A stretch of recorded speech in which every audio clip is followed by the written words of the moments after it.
بسم اللہ الرحمن الرحیم۔ اللہم صلی علی محمد وعلی آل محمد وبارک وسلم۔ بے حد و بے حساب درود و سلام حضور آقا کریم صلی اللہ علیہ وآلہ وسلم اور ان کی آل پر۔ السلام علیکم سامعین، آئیے اب امام ترمذی کی جامع ترمذی سے محبت اہل بیت ملاحظہ فرمائیں۔ سامعین، اگر جامع ترمذی میں موجود احادیث پر بھی شیعت کی تہمت لگانی ہے تو اہل سنت ہونے کا دعویٰ کرنا چھوڑ دیں اور پھر ان خارجیوں، ناسبیوں، دشمنان اہل بیت کے پیچھے لگ جائیں۔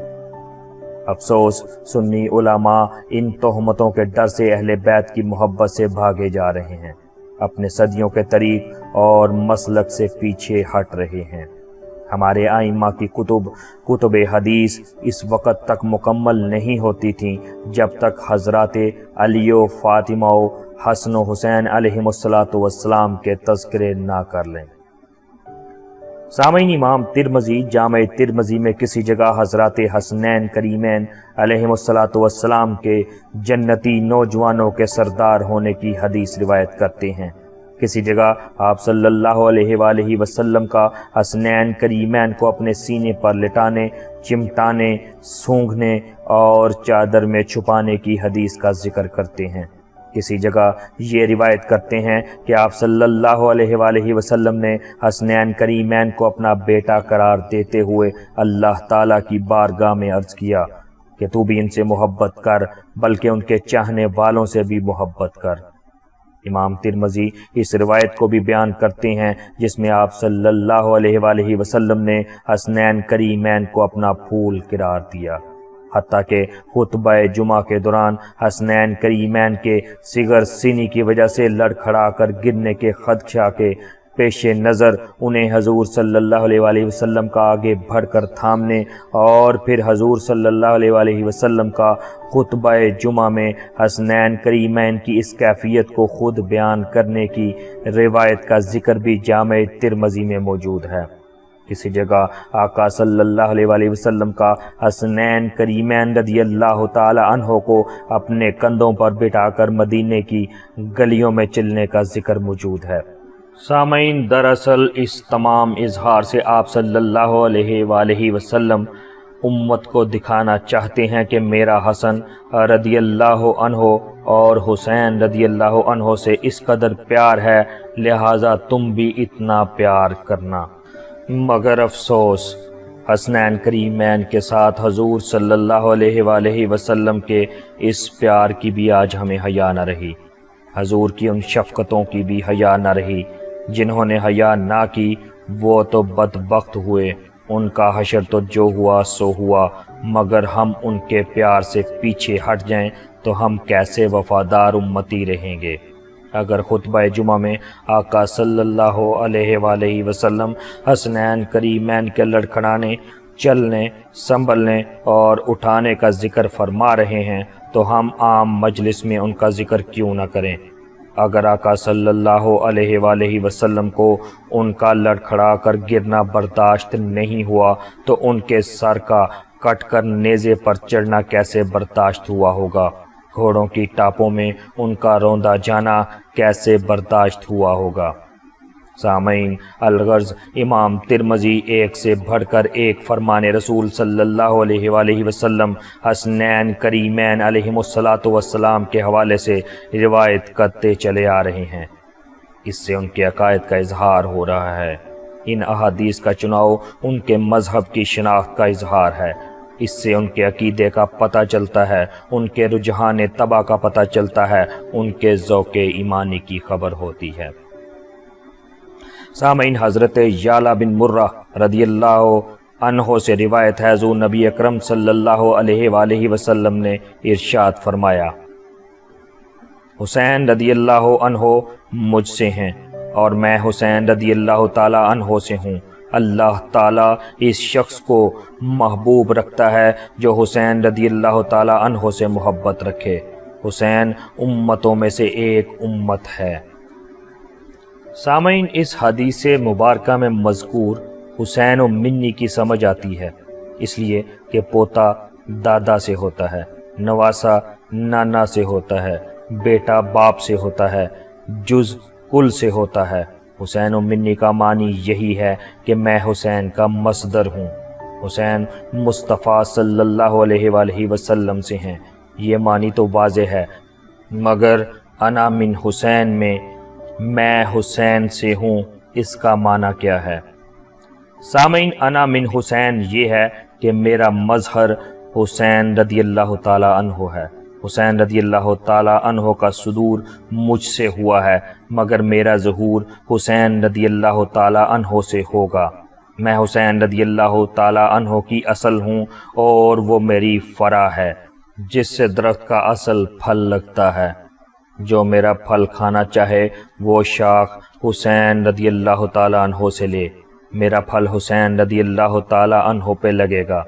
حسین رضی اللہ تعالیٰ عنہ کے سارے کمالات، کرامات، عظمتیں، رفعتیں اور ساری شانیں مجھ سے ہیں، میرا انعکاس ہیں، اس کا جو کچھ ملا مجھ سے ملا، اور میرے کئی کمالات ابھی ایسے ہیں جو تم پر ظاہر نہیں ہوئے، وہ حسین رضی اللہ تعالیٰ عنہ سے ظاہر ہوں گے۔ اگر وہ صبر کا پہاڑ ہوگا تو مجھ سے ہے، اگر حسین رضی اللہ تعالیٰ عنہ استقامت کا پہاڑ ہوگا تو مجھ سے ہے، اگر حسین رضی اللہ تعالیٰ عنہ رضا، تفویض اور توکل کا پہاڑ ہوگا تو مجھ سے ہے، اگر حسین رضی اللہ تعالیٰ عنہ ناقابل شکست ہوگا تو وہ مجھ سے ہے، اگر حسین رضی اللہ تعالیٰ عنہ عزم مصمم ہوگا تو وہ مجھ سے ہے، اگر حسین رضی اللہ عنہ حیا، شرم، طہارت اور وفا کا پیکر ہوگا تو مجھ سے ہے۔ حسین رضی اللہ تعالیٰ عنہ کا سب کچھ مجھ سے ہے، مگر میرا ایک کمال ابھی ایسا ہے جو میری زندگی میں میرے جسم پر ظاہر نہیں ہو سکتا، اور وہ شہادت ہے، اس کو اللہ نے ملتوی کر رکھا ہے۔ میری شہادت کا ظہور کربلا میں حسین رضی اللہ تعالیٰ عنہ کے ذریعے ہوگا۔ جس دن حسین رضی اللہ تعالیٰ عنہ شہید ہوگا، دیکھنے میں وہ شہادت حسین رضی اللہ تعالیٰ عنہ ہوگی، مگر حقیقت میں وہ مصطفیٰ صلی اللہ علیہ وآلہ وسلم کی شہادت کا باب مکمل ہوا ہے۔ میرے بعض کمالات اور میری شان شہادت کا ظہور جسم حسین رضی اللہ تعالیٰ عنہ کے ذریعے ہوگا۔ جو ظلم و ستم تم جسم حسین رضی اللہ تعالیٰ عنہ پر کرو گے، گویا وہ سلوک تم حسین رضی اللہ تعالیٰ عنہ سے نہیں بلکہ مجھ سے کرو گے۔ شہادت حسین رضی اللہ تعالیٰ عنہ کو نیچا کرنے والوں، اس سے حسین رضی اللہ تعالیٰ عنہ کا کچھ نہیں بگڑے گا، بلکہ تمہارا ایمان برباد ہوگا۔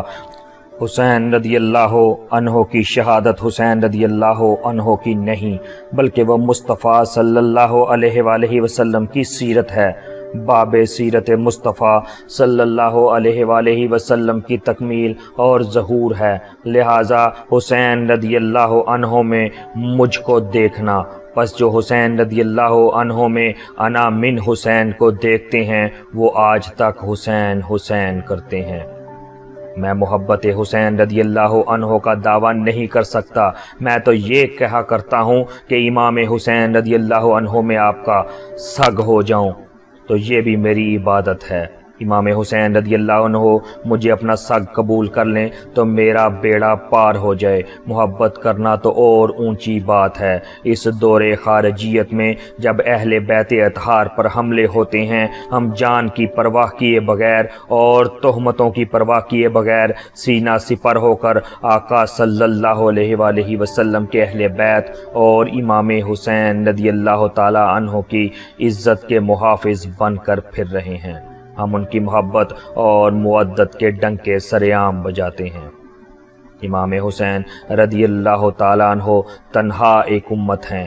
اس حدیث میں مزید فرمایا، قاضی ایاز صاحب تحفۃ الاحوزی عبدالسلام مبارک پوری اہل لغت اور دیگر ائمہ نے لکھا ہے کہ سبت کے جمع اسبات ہیں اور اس سے مراد قوم اور امت ہے۔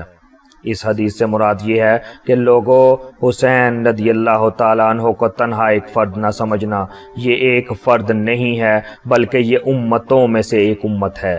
حسین تنہا ایک امت ہے۔ امام ابن اسیر النہایہ غریب الحدیث، حدیث کے غریب الفاظ کے معنی پر معتبر اور معتمد ترین کتاب میں فرماتے ہیں کہ خیر کے باب میں امام حسین رضی اللہ عنہ امتوں میں سے ایک امت ہیں۔ لوگوں کو یہ فکر ہے کہ 1400 سال گزر گئے، شہادت امام حسین کا ذکر ختم ہونے کو نہیں آتا، حالانکہ اور شہادتیں بھی ہوئی ہیں۔ جو لوگ نابینا ہیں، جنہیں اللہ نے شعور ایمانی نہیں دیا، جن کو معرفت وجدانی نصیب نہیں ہوئی، جن کو احادیث و فرامین نبوی صلی اللہ علیہ وآلہ وسلم کی معرفت نہیں، وہ سوچتے ہیں کہ بڑی شہادتیں ہوئیں، ایک حسین ہی کی شہادت کا ذکر کیوں؟ مختصر جواب میرے آقا صلی اللہ علیہ وآلہ وسلم نے خود دے دیا کہ جتنی شہادتیں ہوئیں وہ اسی ایک ہستی کی شہادت تھی جس کی شہادت ہوئی۔ وہ شہادت عظیم تھی مگر اسی مقدس ہستی ہی کی تھی، جبکہ حضرت امام حسین رضی اللہ عنہ کی شہادت ایک فرد کی نہیں بلکہ پوری امت کی شہادت ہے۔ امام حسین رضی اللہ تعالیٰ عنہ اگر ایک فرد ہوتے تو شاید ان کی شہادت کا ذکر بھی عام شہادتوں کی طرح ہوتا، مگر امام حسین رضی اللہ عنہ خود ایک امت میں بدل گئے ہیں۔